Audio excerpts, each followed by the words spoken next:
Hi, and welcome to How to Grow Your Business with Kevin Willett I. As you can see, I got my friend Emily with us from EG Creative. Emily, good afternoon. Welcome to the show. Afternoon, Kevin. Happy to be here. So, Emily, before I jump into my questions, tell us a bit about yourself and your business. Sure. So, EG Creative Content is my business, and I provide SEO writing and consulting services to business companies. So, I work with brands that want to find other business clients online. Typically, they're selling a service, maybe a technology product, and I help them figure out who is searching for things they provide and how they can create content that's going to get them in front of potential customers online. So, Emily, I just wish the whole world would think the way I do. SEO would be so much easier. Because Evan, I'm trying to blog, and maybe I'm doing a blog post about you. I'm trying to think of the proper keywords. And there's times I use words and like, have no one in the right mind would use that word. It's just, especially you in a previous video, you talked about people in the industry. We have jargon, so we're using our jargon. And okay, I, as a finance person, knows what that means, but you're like, what is he talking about? So we talk about SEO, making sure you're using the right words, but how do we know we are? That's the big question. Yeah, that's a really good point. And it's super common. It is so common to think, okay, well, I am going to create content on this term that people are clearly searching for. And it turns out no one's looking for it. There's been times I think to myself, and I've been doing this for 15 years, sometimes I think to myself, I bet people want to know about XYZ. And I look online and no, actually people don't want to know about that. I thought it'd be a fun topic to write about. So the best thing you can do is use a keyword research tool. Now, these can be pretty expensive and a little complicated. Um, what you want to do though is look for something that's going to let you get some keywords for your business. Sorry, my dog's chiming in. Don't know if you can hear her in the background. She has thoughts on keywords, apparently. Um, so, what you want to do is look for terms related to your business that a lot of people are searching for, but that aren't super competitive. So let me back up and break this down a little bit. First, you need to find a way to search for these terms. A lot of people, if you like go online and look for SEO keyword tips, they'll tell you to use something called Google Keyword Planner. That is part of the Google Ads platform. It's free to use, but it's really gives you information about how paid ads are performing. It's not quite one-to-one relevant for writing blog posts. So I recommend avoiding that. Instead, you want to sign up for a professional SEO tool that has a free tier. So one that I use a lot is SEMrush. They're actually based out of Boston, so local to us. And they have a free tier that lets you do, I think, 10 keyword searches.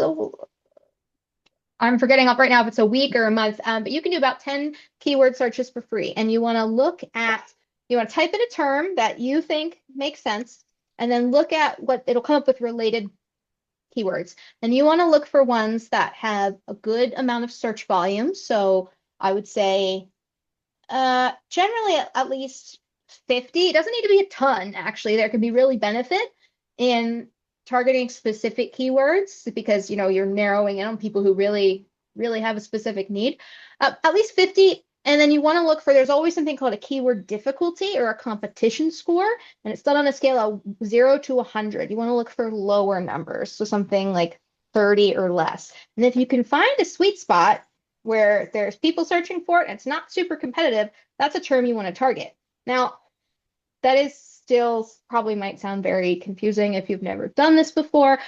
If you sign up for a tool like SEMrush, or there's another one that you can use for free called Ubersuggest, you sign up for those, you'll start feeling your way around. But I also understand if that's something you don't want to deal with. In that case, you can start running Google searches yourself and see what topics people are talking about. Like if you type in a word and be like, okay, well, this website, they're answering these questions in their blog posts and they're doing this over there. That takes time. The third option is just hire someone to do it for you, and they'll learn about your business and they'll tell you what keywords your potential customers are searching for, and they can narrow it down even by location. Like if you want to target people all over, that's great. We can do that. But if, let's say, you, Kevin, wanted to target people specifically in the greater Boston area, I can use the tools that I have at my disposal, which are paid and not really, it's not really worth the average business owner investing in those. It's just usually easier to hire someone to do it. Um, I can use it to narrow down very specific locations, terms, types of people, what their end goal is. Like, are they looking for information? Do they want to buy something?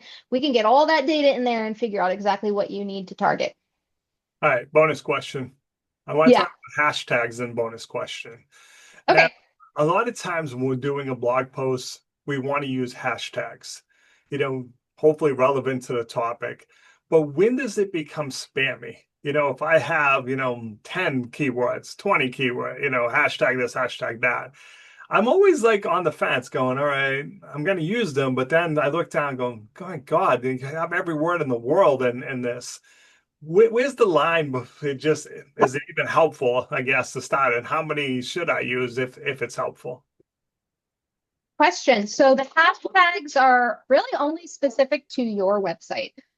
So people can search on your site based on the hashtags. So there's nothing wrong with using those hashtags because they're a way for people to help find similar content on your site. You can categorize your posts. They're actually not going to do much for you in terms of SEO. But you do bring up a good point about using as many different terms as possible. So when you're writing content, it can be very tempting to just fill in as many related terms as you could possibly think of.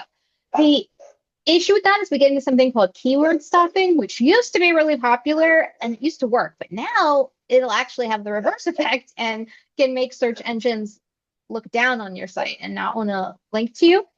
So really, when you're like, I'm going to write a blog post about, blank topic, let's say shoes, you want to think of about two or three related terms and focus on writing your content as naturally as possible. Because when you write naturally about a topic that you have experience and expertise with, you're going to start using, just without even trying, related terms that search engines know are associated with it. So in today's world of SEO, you want to focus on prioritizing natural language, answering real questions, and then pick like two or three terms that are very specific to your topic and use them in the title and any subheaders of your blog post. That makes sense. So, Emily, if people have further questions about this topic, what's the best way to reach out to you? Best way to reach out to me is through my website, egcreativecontent.com, or find me on LinkedIn. Awesome, Emily. Appreciate you taking a few minutes to call on the show. And as always, thanks for being my friend. Thanks, Kevin.